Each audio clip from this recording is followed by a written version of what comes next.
You're listening to the Future Tech Podcast with Richard Jacobs. Future technologies such as artificial intelligence, stem cells, 3D printing, gene editing, Bitcoin, blockchain, the microbiome, quantum computing, virtual reality, and exploring space are much closer than you might think. In fact, many early versions of these technologies are in play right now, and the companies that are using these technologies are the focus of this podcast. My goal for you, the listener, is to learn from these podcasts. You may very well learn something that may change the course of your life for the better, steer you towards a new career, or give you insight into addressing a thorny medical problem. Remember, this podcast and its content is informational in nature only. No medical, tax, legal, financial, or psychological advice is being given. If you've enjoyed the podcast, please listen, subscribe, like, and tell your friends about it. Thank you.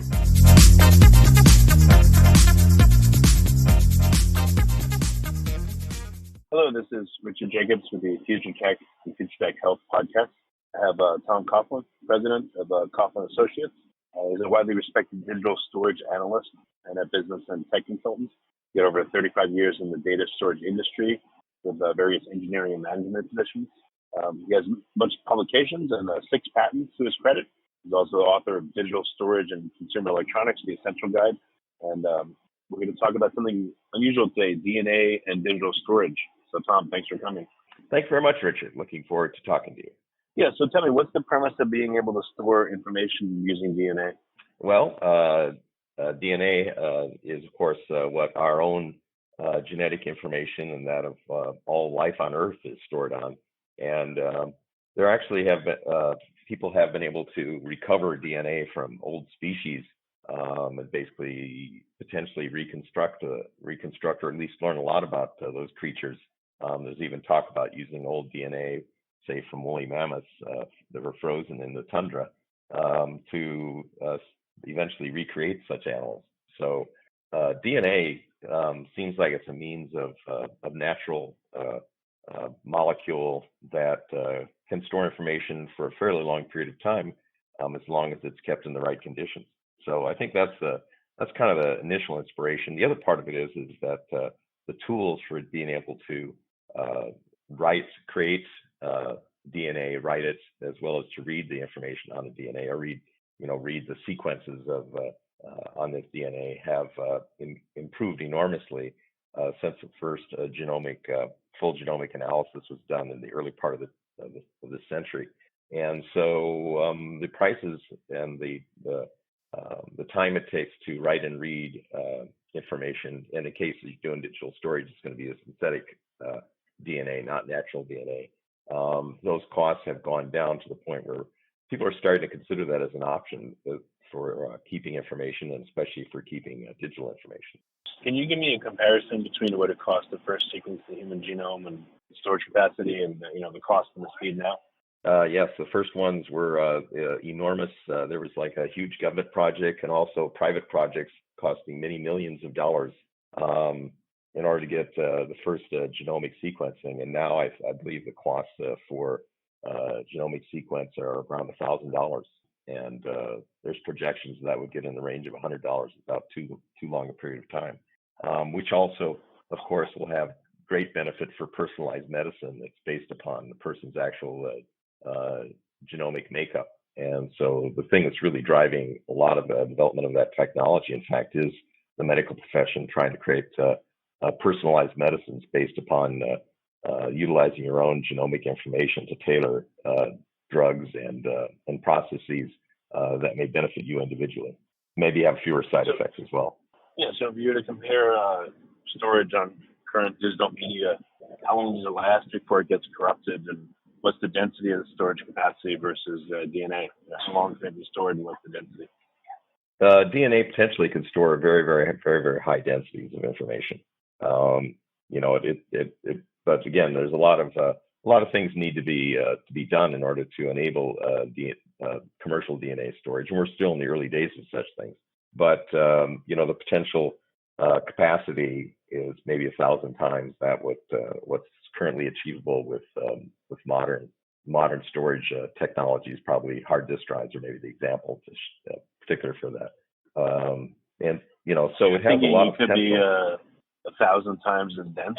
approximately. 1,000 times as dense. Yeah, somewhere in that range, I think. How would that be possible? What allows it to do that? What is it? Just It's the way about, it's stored, or what is it? well, we're talking about volumetric density. So if I have, strands of DNA, I could pack them into space and have a much, synthetic DNA and potentially have a much higher bit density per volume, like per cubic centimeter, than I could with, say, hard disk drives or with flash memory for that matter, but magnetic tape hard disk drives, for instance. And so that's the potential advantage is that I could have one of the potential advantages have a high volumetric density, some proven, under the right conditions, proven longevity of information. Now, it's not to say that there won't be probably unique means by which bits get corrupted and that you won't need to put in some kind of parity and some error correction in recording the information. That's highly likely that you'd have to do that, and it's going to have its own unique bit rot characteristics and things of that sort. So, interesting thing about DNA, one of the really interesting things about DNA storage is if I write a DNA sequence, I can write like 1 million copies about as fast as I can write a single copy. So if you want a lot of copies of a piece of information, this would be a way of making that. Everyone could have their own piece of this information on a piece of DNA if they wanted to. Well, why is that possible? What is it about DNA that allows you to make so many copies so quickly with no more time than one copy? Well, in fact, that's how they purify DNA. Is they get a strand of DNA that they want, and then they create multiple copies of it. So a lot of the technology that they developed is to create large amounts of a DNA sequence in order to magnify that for other work that they want to do on it. So it's just one of the characteristics of how people work with DNA that they can do that. So potentially it has that capability that I can make an awful lot of copies of a piece of data on a synthetic DNA. Now, writing it is not necessarily fast, but I can make a lot of copies. And likewise, reading is not very fast. And part of that whole getting the cost down, both potentially for digital storage applications and also for these medical applications, is increasing the throughput of DNA, both creating DNA, writing it, and also reading the DNA, being able to decode the sequences. And those speeds, people are putting a lot of technological development work and R&D into improving those speeds. A lot of being driven by the medical applications, potential medical applications, but it also allows for the possibility of lowering the cost of writing and reading data on synthetic DNA, and therefore being a viable storage means. Like I say, we're still in the early days, but in 10 years' time, there's some possibilities that, particularly for a passive archiving type application, that DNA could be an option. Synthetic DNA writing and reading information could be an option for long-term passive storage. That is information that you don't access all the time, that you could keep that on synthetic DNA sequence.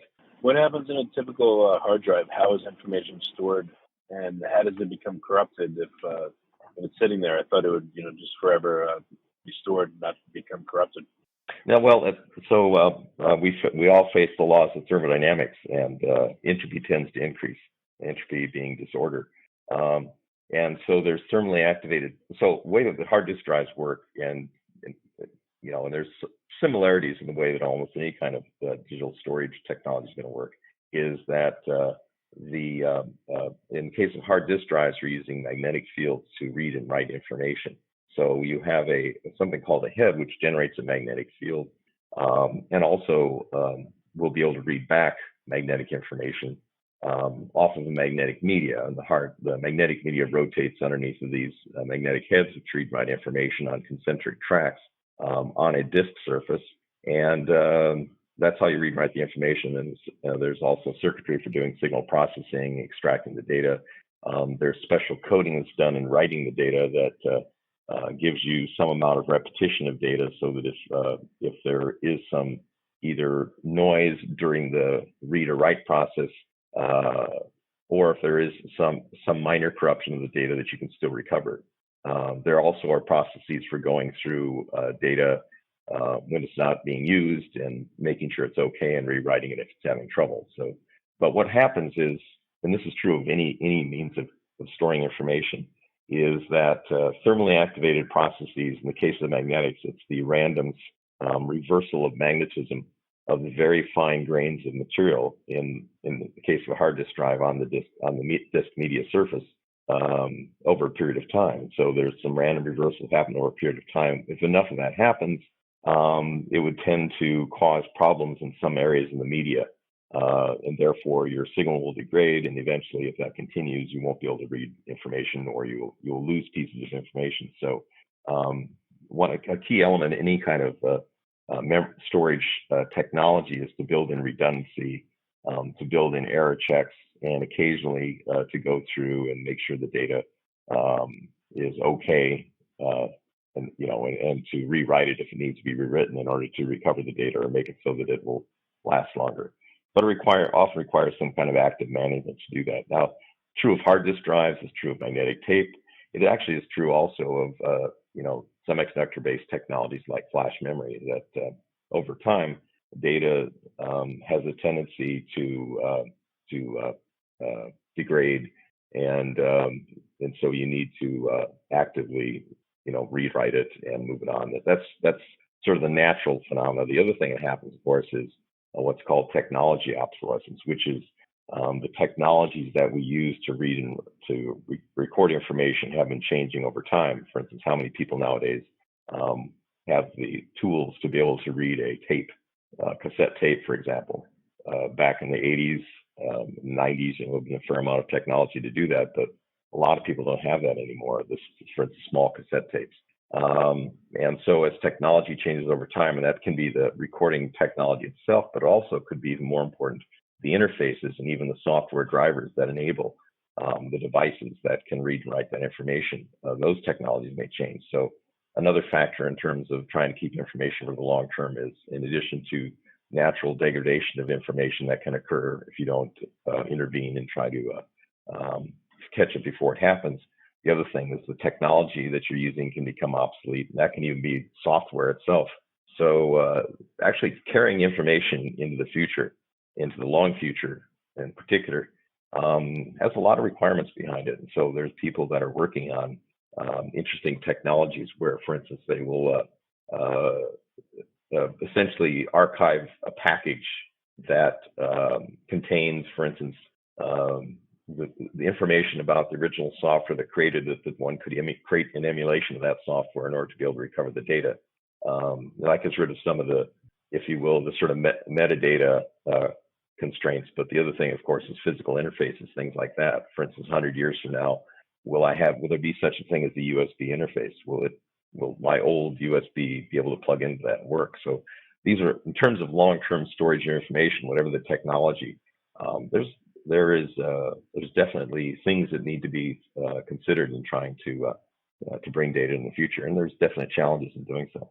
So what are some of the you kind of said it, but what are some of the current roadblocks with storing information on DNA, and where would the DNA be housed, and how could information be retrieved from it, when needed? Sure. So there's a number of companies a number of startups that I've run into and done some work with, some of them that are looking at using DNA for storage of information. Some of them basically they're just going to create a DNA strands. You dry them out essentially, and then when they're dry, they can remain stable for a fairly long period of time under controlled conditions. And then you reconstitute them and put them in a reader, and you can read back the information.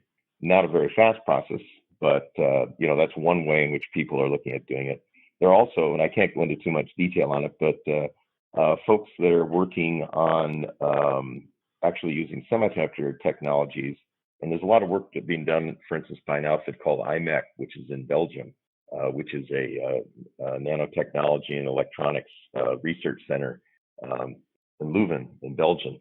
And they've been, and there's other people as well, have been doing a lot of work on building, for instance, microfluidic and electronic devices on silicon. So sort of nanotechnology, MEMS type devices, microfluidic devices, building with sensors, building with electronics, and actually be able to, for instance, move fluids around inside of a silicon matrix. And there are people that are looking at using that kind of technology and building read and write capabilities essentially on a chip basis, and saying that they can achieve very high densities of information storage with certainly a higher data rates, both in read and write that you could get from that more passive approach where I just dry it and then I have to reconstitute it and read the DNA again. So the DNA essentially stays inside of some cells on a chip from which they can be written to or read from over time. So there's some fascinating ideas that people are working on, which again, they're in the early days, but they offer a promise that we may add DNA to some of the other digital storage technologies that we are used today. And in fact, in many regards, I think if you consider all the new solid state memory technologies, as well as flash memory, which has been around for a while, hard disk drives, tape, we can add DNA to the mix. And essentially, we're just getting the whole storage memory hierarchy is becoming even more complex and more specialized in terms of how we may use these technologies together or singly for accomplishing different tasks. So what's going to be your specific role? Are you investing in startups, or what are you specifically doing in this area? So what I've done in this area right now is, so first of all, I'm a storage analyst. So I'm always interested in what people are doing with any kind of memory or storage technology. So I love this stuff. This is my bread and butter. And so I write on technologies. For instance, I just finished a report recently with a colleague on emerging memories for artificial intelligence applications. But I also do consulting, and I work with startups and other people in terms of technologies and how it might be implemented. So I've done a bit of that with some of the DNA storage folks. And I love doing this kind of stuff because it's so fascinating. First of all, digital storage has allowed, essentially, it's the enabler of modern civilization, processing, storage, and networking. And everything we got nowadays is digital, and that all has to be kept somewhere. And so all applications essentially are dependent upon various types of digital storage and memory technologies. So that's the kind of stuff I deal with. That's what my interests are. I also put on some events in this area. In fact, I've got a workshop with a professor at Stanford I'm doing on August 29th that's on emerging memories and artificial intelligence. Sorry, the report I did actually was on, I think I may have misstated that earlier, so I want to correct that. But the report that I did recently with a colleague was on emerging memories, their development, the market, and also capital equipment in order to be able to manufacture them. But I'm also doing this workshop on August 29th at Stanford with a professor there at the Bechtel Center, which is going to be looking at various types of emerging memories and artificial intelligence. And that includes, there's some interesting AI interactions with these emerging memories, like examples are phase change memory or resistive memory, where they're actually using them as emulating, to some extent, the way that nerves in the brain work. And so they call it neuromorphic computing. It's sort of a spike-based process, an analog computing process that they're using these memory cells in order to be able to enable, and it emulates the brain. And so there's really fascinating things people are doing, applying technologies like that, as well as other technologies for deep learning, machine learning, convolutional networks, all of these related applications. And how would a set of stored data be different if an AI was interacting with it and if it emulated more how people store data in their brains? Like, would the data set change over time in prescribed ways, or with certain elements highlighted, somewhat diminished? Yeah. So what they're doing is they're actually using memory technologies. And the particular examples that are being used are what's called resistive memory and phase change memory. And they're using them as sort of analog processing units. And so they process information in a way that's related to the way the brain does it. And so that's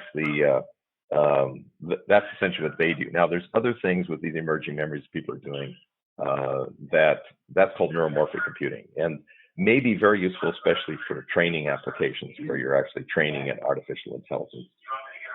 In the case of actually using that stuff in the field, there's a process called inferences, which is done where they take a training model that's already been created. Now I'm trying to apply that to, say, images captured in the field or voices. So I can do image recognition, voice recognition, things of that sort. And the technology used for that is called inference. So they have these inference engines which need weighting functions that represent, for instance, characteristics of sound or characteristics of an image that it can then process using the algorithm developed during the learning process in order to say, in this camera, I'm seeing a dog, I'm seeing a car, things like that, say if I'm an autonomous vehicle, or recognizing somebody, the voice of somebody or something of that sort. So a lot of IoT type applications that want to include artificial intelligence, what they're doing is they're either in the endpoint device or at the edge close to it, they're going to be having these inference engines. And these inference engines have to have weighting functions that are stored in memory. And what they're looking at, especially if I have a battery powered device, that non-volatile emerging solid state memories like magnetic random access memory may be an option to include in these devices, because I can save power because they don't have to refresh the memory all the time like I do with volatile memory. But the other thing is I can turn them off and I'm not using it. So I have a lot more ways of reducing my power usage and therefore increasing battery life. So those are some of the interesting things. What about on the initial storage? I mean, there's data streams that are so large that it just wouldn't be practical to store all the information coming in. So what about a discriminatory function that's on the front end of a storage unit that, is using AI to say, all right, store this, don't store that, store this, don't store that, and, deprecate this. This is more important, kind of work with the data and dynamically store it and change it as it's taken in. Yeah, I think maybe the prime example of that would be, let's say I have an autonomous car that's in a connected network environment in a city. So I have something, say, called a smart city. And I have a lot of, let's say it's 5G network or something like that. I've got intelligence, actual processing power at the edge, say at cell towers or even even more distributed than that. And the car itself takes in a lot of data. It's got, they're talking about these things generating maybe a terabyte of data a day. But most of that data is meant for immediate processing and analysis, because the car, if it's going to be able to help you to drive or drive itself, it's got to make split-second decisions. It can't wait for the latency of going over the network. So it does a lot of stuff locally, and that might be with an inference engine. But then there's results of that analysis, or the commands that the car gives that it wants to share with the outside network, so that, for instance, that car and all the other cars in the area, I may have a network that keeps track of what cars are doing or warns another car, there's a car that you can't see right now, it's around the corner that he's going to be driving through the intersection, right? And so it can warn another car and help to keep accidents down and that sort of thing. So it's going to require both intelligence capabilities and some learning capabilities, of course, at the edge or in the device themselves, as well as in the data centers. So the big data centers, the cloud. So what we're seeing, actually, it's kind of interesting. There's like this eternal back and forth between centralized processing and distributed processing, and I think with the growth in AI and the sort of requirements that we're moving back into a distributed computing environment where there's going to be essentially processing all over the place. And that's what enables a lot of these IoT and autonomous driving, or any kind of, or even in factories, enabling Factory 4.0, where I've got robots that make a lot of decisions themselves. They're working directly with human beings, rather than restricted areas. So they've got to be friendly to humans. And that this distributed computing environment is using these artificial intelligence algorithms of various sorts, and doing both learning and training, and also application of those models, the inference engines, that kind of thing.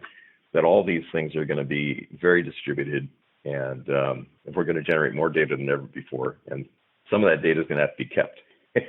And that's where the storage comes in and the memory comes in for the short-term stuff. Any other, can you give just a few details on any other storage schemes that really were surprising to you, or you have a lot of hope in, or you think they're going to be like really instrumental in the future? Oh, there's a lot. If anything, we're getting the storage options are more complex. I mean, they're greater than ever before, and it's an interesting thing. I think it has to do with the fact that as human beings, we're natural storers of information, and our brains work by getting layers and layers of information, and that's what's created culture, is the handing down of information. So we're naturally information processing creatures by our nature, and the options and means by which we do this seem to be increasing over time. So I keep track of things that are going on, always looking for notices of this or that. And there's always seems to be about every 2 or 3 weeks some new storage technology that oftentimes the university will announce and says it's going to take over everything. And it's done in glass with holograms, or it's done with some kind of weird semiconductor technology or other. So there's enormous creativity that goes into trying to create new ways in which we as information processing creatures, new ways in which we can capture and understand the world around us and ourselves. And so I think there's enormous creativity there, enormous demand, and I don't see it ever diminishing. I think it's just the nature of who we are. And there's some. Yeah, go ahead. Anyone trying to data mine literally someone's brain, their neural network? I don't know what you get from it, but have you seen anyone that's trying to do something like that to emulate it and or download it somehow? So I'm actually a volunteer with the IEEE. I'm currently the president, actually, of IEEE USA, but I've been involved in an activity in IEEE technical activities that's called Future Directions. And there is an initiative in IEEE Future Directions. It's actually called the Brain Initiative that has been working. There's a number of different groups and organizations working on that, the actual brain to electronics interface. And I would say that we're not too far off from practical. In fact, there are some practical applications of that kind of technology, particularly to help people with disabilities. Let's say to allow somebody to communicate with an artificial hand using their muscles in their brain, their neurons. But even more complex things are in the works. And I think, which I think also is going to drive some interesting consequences in terms of personal privacy and the demand for such. And legal requirements, but we're probably within decades of being able to essentially read a person's brain, which may allow people, for instance, to, if you will, to create an artificial telepathy where one person can read the mind of another person, or one person can send a thought to another person or device, through electronics without speaking. But there may be even further things, and there's all this discussion of deep fake technology right now, right? Where they've got, I can create things that, images and videos and stuff that I can't tell what's real or not. Imagine you could do that by projecting directly into the brain, right? So there's going to be some interesting legal and ethical implications of these technologies in the future, and how do we use these things, and what's the right way to use it? What are human rights in an age of such technologies, and how do you protect freedom, and how do you know what's true? And probably one of the things that may eventually happen is something along the lines of people have a right to know the truth, if you will, the ground truth, that what is real, actually real, physically real, versus what is represented to them. So interesting implications of all these things, but there's a lot of people working on technologies which of course be done for good or for ill, in terms of their applications. But hopefully that we'll be using these in order to enhance life and enhance the way we work with each other and get along with each other and make progress and do new things and have adventures and fun. Excellent. So any milestones that you think are realistic that are coming in the next 1 to 2 years that you can mention? Or personal things that you're working on that you think will come to fruition, at least an early version of it in the next year or two? So one thing's interesting. I just is that actually I was at the SemiCon conference, and there was an AI event put on by Applied Materials. And Applied Materials makes semiconductor manufacturing equipment, particularly used for a lot of things, but memory is one of the big drivers of semiconductor spending. And one of the things they were saying in 2018 was the first year that more data was generated by machines than humans. And that trend is only going to continue. So I think our machines and our devices, all the IoT devices, et cetera, we are users of data, as I said before, kind of by our nature, but our machines now are generating more data and will do so increasingly in the future than we have. So I think human beings have specialized oftentimes in creating information, okay? And I'm sort of looking at the future. Information, it's so hard nowadays to, for instance, read all the literature that exists. But I could see the day that we create machines that can gather all the information generated in a field or in related fields, help us to, with human intervention and direction, synthesize that information in order to create new types of knowledge and new ways in which to create wisdom and understanding of things that probably will exceed anything we've ever had before. So I that think would be amazing. Imagine if you could have at hand all the knowledge in a given field, and you see it dynamically updated in real time, and then you can make inferences from it, and anything new that you think of, you can check it against that whole corpus of knowledge. It'd be amazing. It would be amazing, and against collaborators, both machine and human. You know, in other words, we're still going to be a need for a technical community, for people who their livelihoods and their passion is to know things. But we'll have new tools for which they can do it, and perhaps even, who knows? You know, maybe some of these humans will not be organic form. We'll have to wait and see what happens there, but. I just see fascinating possibilities in the future. And, one of the things that's really cool this year was, the last few years, for instance, I'm not sure if my original degree was in physics, but the black hole event horizon imaging work, and the other thing was the gravity wave detection that have been done within the last 3-4 years. Fascinating ways to see new things about the universe around us. And that's been enabled by technology, developments of technology, you know, in terms of our processing power, in terms of storage and memory and networking, and our ability to build stuff that's ever more complex and interesting. So, you know, we know less than we will ever know. You know, it's probably true whenever you are, but I think, we know a few things, we know stuff. But we don't know everything, and there's a lot more that's out there that will be fascinating and will keep humans and our tools working to understand, for I think centuries to come. Very good. Well, Tom, what's the best way for people to get in touch and to find out more? So you can find out about me at tomcoughlin.com, and I've got information there on who I am and reports I do. If you look up Emerging Memories in Artificial Intelligence, you can find out about our August 29th workshop at Stanford. And my email is tom@tomcoughlin.com if you're interested in this and want to talk more on things. And I'm a frequent speaker. I write a lot of stuff. I do a regular blog on Forbes.com. I did that book on digital storage and consumer electronics. And I also do a lot of stuff in IEEE. So, you know, if you're involved in IEEE, you probably run into my name as well. Very good, Tom. Well, thanks for coming on the podcast. I appreciate it. Thank you very much. I appreciate your inviting me to come.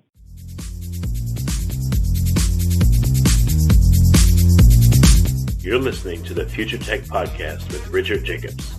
Future technologies such as artificial intelligence, stem cells, 3D printing, gene editing, Bitcoin, blockchain, the microbiome, quantum computing, virtual reality, and exploring space are much closer than you might think. In fact, many early versions of these technologies are in play right now, and the companies that are using these technologies are the focus of this podcast. My goal for you, the listener, is to learn from these podcasts. You may very well learn something that may change the course of your life for the better, steer you towards a new career, or give you insight into addressing a thorny medical problem. Remember, this podcast and its content is informational in nature only. No medical, tax, legal, financial, or psychological advice is being given. If you enjoyed the podcast, please listen, subscribe, like, and tell your friends about it. Thank you.